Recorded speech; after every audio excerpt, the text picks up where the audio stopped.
ప్రభునందు ప్రియమైన సంఘ బిడ్డలకు, దేవుని పిల్లలకు ఈ ఉదయకాల సమయంలో ప్రభు అయిన యేసుక్రీస్తు నామములో అందరికీ వందనాలు తెలియజేస్తూ ఉన్నాను.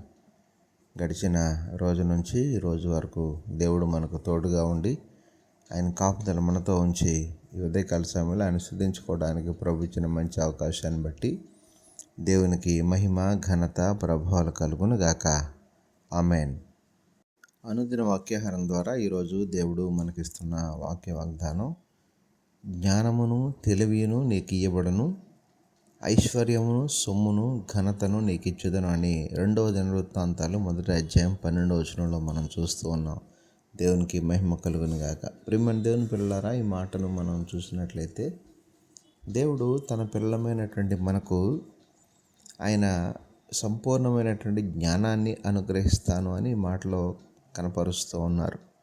అయితే ఈ జ్ఞానం ఎలా వస్తుందని మన వాక్యంలోనే చూస్తే, యెహోవా యందు భయభక్తులు కలిగి ఉండుట జ్ఞానమునకు మూలము అనేటటువంటి మాట మనకు కనపడుతుంది. అంటే ఈనాడు దేవుని దగ్గర నుండి మనం కేవలం మన యొక్క అవసరాలు, మనకున్నటువంటి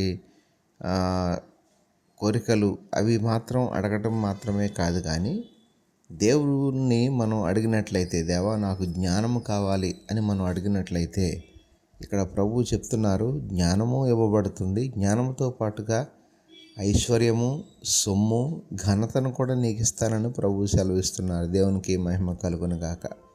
కనుక ఈనాడు మానవునికి కావలసినటువంటి సమస్తము అన్నీ కూడా ఈ యొక్క వచనంలో మనకు కనపడుతున్నాయి. అయితే ఇవి ఎవరికి వస్తాయి అంటే, దేవుని మీద ఆధారపడినటువంటి వారికి, విశ్వాసంతో ఆయనను అడిగినటువంటి వారికి, దేవుని ద్వారా నేను బలపడాలి, నేను స్థిరపడాలి, ఆత్మీయతలో ఎదిగి ఫలించాలని అని ఆశించిన ప్రతి ఒక్కరికి యొక్క వాక్య వాగ్దానం వారి జీవితాల్లో నెరవేర్పులోనికి వస్తుంది. ఆ రీతిగా దేవుడు చెప్పినట్లుగా దేవుని మీద విశ్వాసం ఉంచి ఆయన యందు భయభక్తులు నిలిపి ఆయనకి జ్ఞానాన్ని, తెలివిని, ఐశ్వర్యాన్ని, సొమ్మును, ఘనతను మనం పొందుకున్నట్లుగా అటు విశ్వాసాన్ని, నిరీక్షణను కలిగి ఉందాం. అట్టి కృప ఈరోజు ఈ యొక్క వాక్యాన్ని విన్న ప్రతి ఒక్కరికి దేవుడు దయచేయును గాక.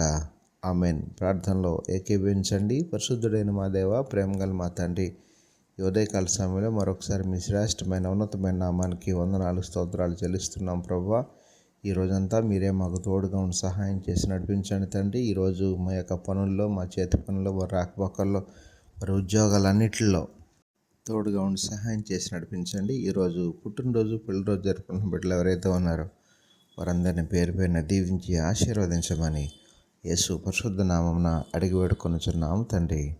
ఆమెన్.